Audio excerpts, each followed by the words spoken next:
Hello guys, ayan, quick update pa rin tayo sa baha dito sa Barangay San Nicolas, boundary ng San Rafael, San Pablo City, Laguna.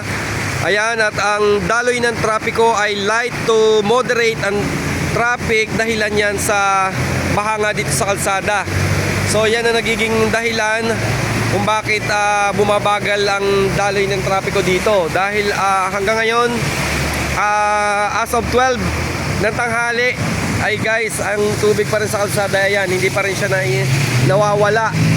At hindi natin alam kung hanggang kailan yung itatagal nitong tubig baha nito sa kalsada. At kung mapapansin nyo nga, dito ay napakalakas pa rin ang lumalabas na tubig dito.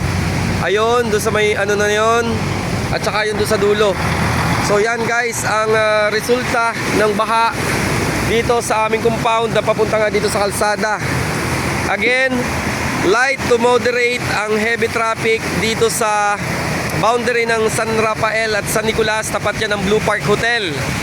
Ayan, sa mga dumaraan dito, passable naman po. Ayun nga lang, medyo babagal ang traffic dito sa tapat na to dahil nga po sa baha dito sa kalsada.